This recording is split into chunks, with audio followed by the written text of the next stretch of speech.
Hello, my fellow communicators, and welcome to Stories Lived, Stories Told, a podcast centered around the communication theory Coordinated Management of Meaning. Coordinated Management of Meaning, or CMM, claims that persons in conversation co-construct their own social realities and are simultaneously shaped by the worlds they create. In other words, we get to create the social worlds we exist in. And we have to recognize that those social worlds we create influence us too. Over time, CMM has continued to evolve from a purely academic theory into a real, tangible practice, one that each of us can use in our own lives, with the goal of creating better social worlds by understanding our patterns, the way we engage in storytelling, and our role in the creation of those social worlds. Today we are exploring one concept that is really helpful as we continue to center our focus on the how. CMM acknowledges many other approaches to communication focus on the what, or the content of the message. But equally important and way less understood is the how, as in how we communicate our message, how we interact and engage with others, and how we show up. Today, we're learning about genuine curiosity. Genuine curiosity. This is a concept that Alex and I talked about in our last conversation episode together. Now, she used the phrase genuine inquiry. I'm going to call it genuine curiosity today, but they both really get at the same thing. The way that Alex explained that she has come to understand CMM, and more specifically how to integrate CMM into her life, is to think about it as a process. That process starting at imagination, and then moving to genuine inquiry, and finally to embodied realism. Moving from theory to practice, from just imagining what her interactions and relationships could look like when using CMM, to actually using CMM, embodying it in her everyday life. But in between those two is genuine inquiry, or genuine curiosity. I'm not going to give a textbook definition for genuine curiosity right now because I really think it can look like and feel like many things to different people. There's a lot of ways to express or embody genuine curiosity.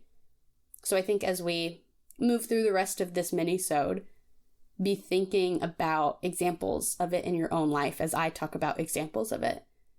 As you come to understand it, we'll build our definition together.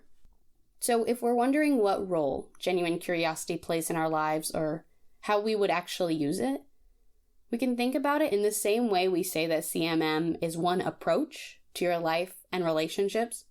Genuine curiosity is also an approach, and it goes hand in hand with CMM. We want to approach people, experiences, ideas, emotions with genuine curiosity. And like everything in our CMM approach, it's a choice. It's a choice we make in every moment how we are going to show up.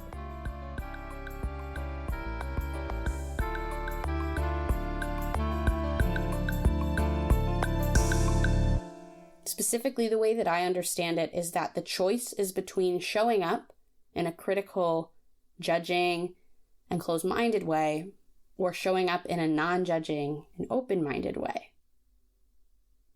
Now let me pause here. This is not to say that we should never be critical of the ideas and systems that we encounter. We absolutely have to be. Like Sarah Hayden said in our conversation with her, we always have to be asking ourselves, how does blank, whatever's right in front of you, how does this help us achieve our goal? And does it? And what would do a better job instead?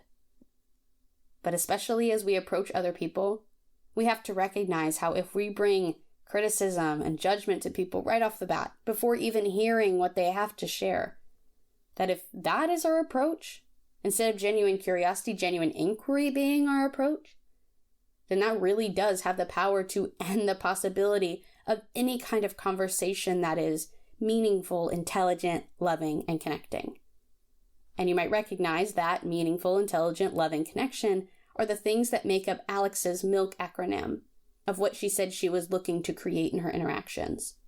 So if we also buy into that, if we too say we want milk conversations, then it's really important to use genuine curiosity as our approach.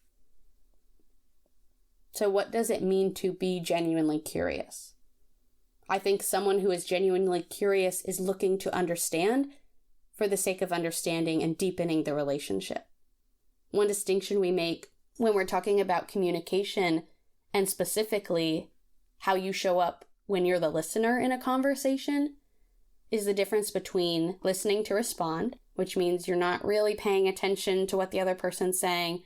You're just waiting until they stop or take a long enough pause where you can interject with your response that you are going to say, kind of regardless of whatever they said.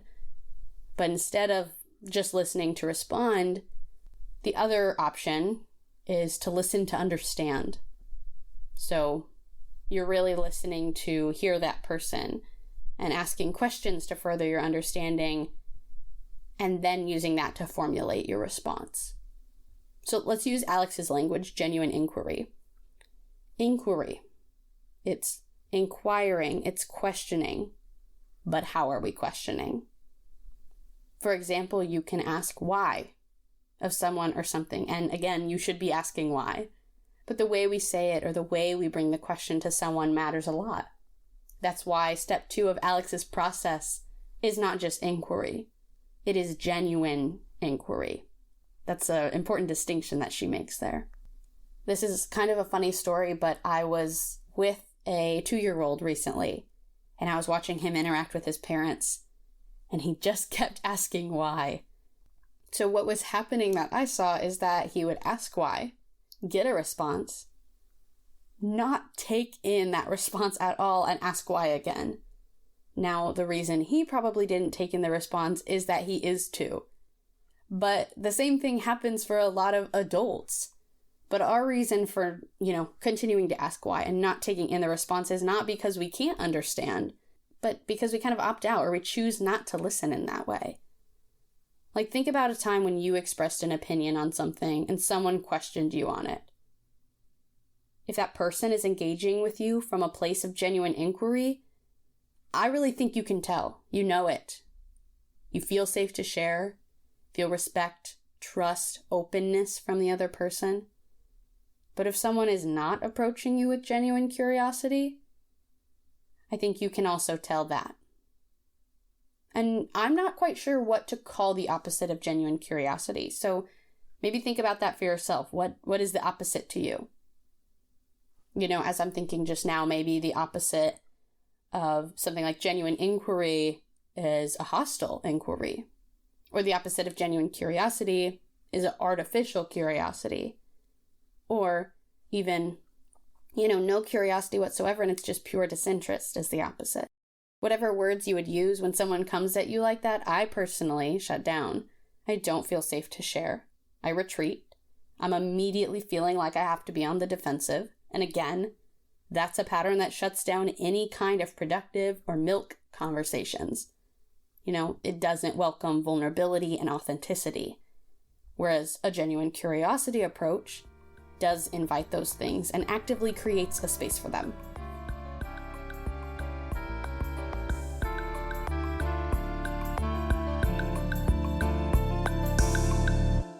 One way we can see genuine curiosity working together with CMM is by returning to the LUUUUTT model. If you aren't familiar with this model, feel free to go back to that mini-sode and get a refresher. So the LUUUUTT model is about these different stories, both told and untold, coexisting in our social worlds. And if we go back to the main claim of CMM, that persons in conversation co-construct their own social realities and are influenced by those social realities they create, even though some of the stories are untold or unheard, they're still part of the construction of our social world, and even more important, they still influence us. If you've listened to any of my conversation episodes, then you know that one question I like to ask at the end of a conversation is, what stories do you want to hear more of? And what I'm trying to get at with this is that we have to acknowledge that not everyone's stories have been valued the same historically or culturally. Think about our history books. One phrase that I've encountered when I've studied history is that history is written by the victors. And I think that has a lot of truth to it. Because history isn't objective, right? Like everything, it's just a collection of people's stories, and they all look different. So if we only listen to one version, then we really miss out on a more robust understanding of the story. And the other layer is that different people's stories have been prioritized differently, yes, but also different types of stories. So even within ourselves, we give a lot of attention to stories of success and power and wealth and happiness, and usually not a lot of attention to stories of sorrow or vulnerability or failure, right? Those are the ones that are hard to look directly at or hard to swallow, especially if you're sharing about your own sorrow or vulnerability or failure. But we need those stories too. So if we can be asking ourselves, what stories do we want to hear more of? And then if we can take action based off of that, if we can be thinking about the LUUUUTT model and dig for those other stories, that is what it looks like for us to bring genuine inquiry and curiosity to our social worlds. And what this really is us moving towards a better social world, which is always the goal. Okay, as we wrap things up today, we want to end with thinking about what our next turn is. Where do you go from here? What do we do with this new knowledge? How do we let it impact us? So today's next turn is to think about how you would define genuine curiosity. What examples do you have in your own life? Either as someone who used the approach of genuine curiosity, or when someone approached you with genuine curiosity. What did it look like? What did it feel like? Like Alex said, the process, and it is a process, is imagination, genuine inquiry, and then embodiment. So don't feel pressure to skip straight to the embodiment. Start with imagining what your life and relationships and social worlds could look like if you did embody genuine curiosity. Think about the patterns you're in, and imagine how those could be transformed by using genuine inquiry. It is a lot to reimagine your whole social world, but lean into it, and take it a little bit at a time, and remember you're not alone on this journey. Thank you for showing up today. Thank you for being open and curious about something new, and thank you for being genuine. Well, my fellow communicators, that is all for today. We'll talk again next week for another mini-sode. So I'll see you then.